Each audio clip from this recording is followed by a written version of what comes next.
Okay, her history, again, we talked a little bit about that. Her mother and father were in a captive breeding program in Southern California. Her father was a Finnish goshawk. Her mother was a southeastern Arizona Apache goshawk.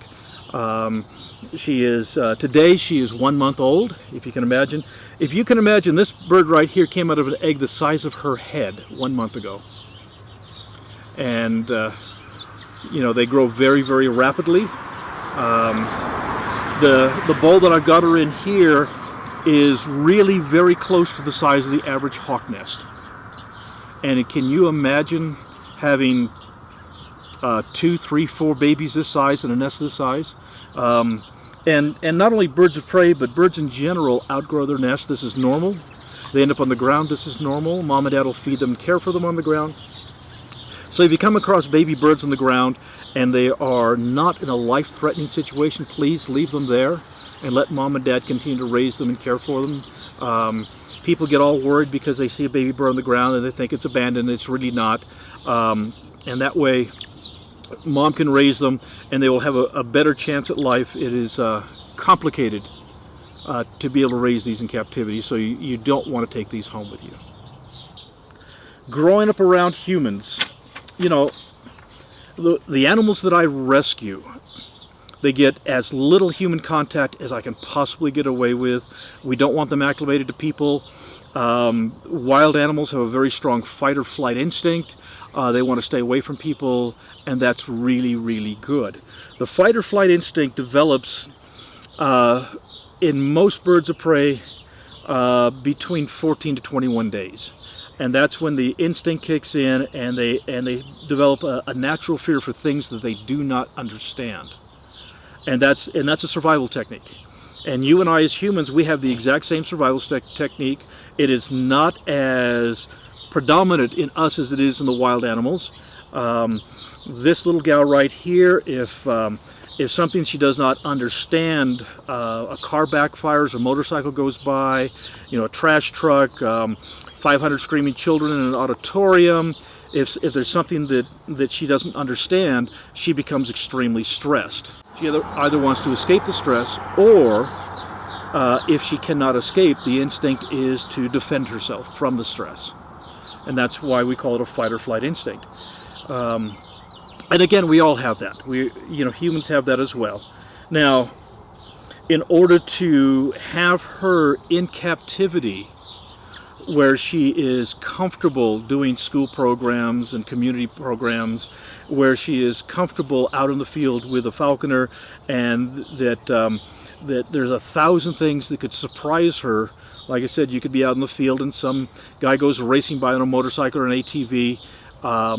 If she has not been properly socialized, that would terrify her, that she would fly away, and at that point you may not get her back, and if she can't feed herself, she'll starve to death. So it's very, very important that we spend a great deal of time acclimating her. So I got this little girl when she was 12 days old, prior to the fear instinct kicking in, and she is what we call an imprint, which is a young bird that's been raised in captivity, and she has already done a wide variety of wildlife programs. She's done a wide variety of school and scout programs, even at this very, very early age. People can come up as long as they do it respectfully. They're allowed to touch her, and the proper place to touch her is under her chin, down her tummy. This is the best place to touch her right here. That's actually the place that she likes it the best.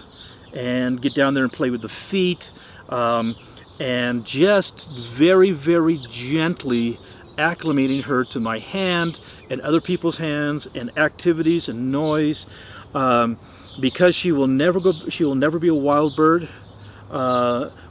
She'll be in human civilization her entire life. We don't want that life to be stressful, and so we want her to be very comfortable with her surroundings. And so the more that I can acclimate her to, the better she does around humans, and the more comfortable she'll be her entire lifetime. And they'll get to the point where, you know, she'll look forward to, I've got a leather hood that I'll put over her head. When we transport her, so lots of movement doesn't frighten her, she gets to look forward to, oh, he's putting my hood on, which means we get to go play. When you put her in the car, it means that she gets to go out, and she'll start to look forward to our personal time together when we're either out in the field or out doing our wildlife programs. So it's extremely important to build that friendship and that relationship, and that's something as a wildlife rehabilitator I don't get a chance to do. And so as a wildlife rehabilitator, I have to stay very, very clinical. I have to stay very cold. I can't love them as much as I would like to, for the simple fact that they really have to go to the wild and really need to stay away from people. And so with my falconry birds, and like this little gal right here, you know, I get to enjoy her personality. I get to, are you gonna poop? Yeah, I think she's thinking about it. Are you thinking about it, little girl? As long as you point your tail the right way.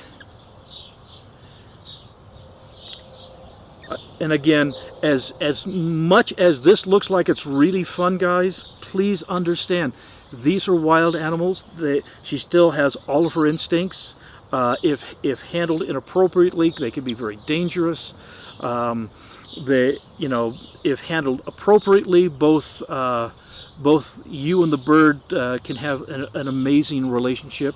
But it's always, the relationship is built on respect for the animal, and and if she ever does anything to hurt me, these large feet right here, that's what she kills with. If she were to reach over, grab my hand, and put all 4 talons through my hand, well, that's fine. You know, she's a wild animal, and if I get hurt, that's my fault. And so everything is done through positive reinforcement. There is never, ever, ever negative reinforcement applied to these animals. They are allowed to fly free. They are allowed to hunt. She will be a goshawk, just like any other wild goshawk. The difference is that I will have spent the time to develop a relationship with her, so that she trusts me enough to allow me to come with her when she's out hunting. So that's kind of basically the process that we use. Everything's done. Everything's food motivation. It's all positive reinforcement, and she will be starting her flight training, if you can believe. She'll start her flight training in about 4 weeks. So she's growing very, very quickly.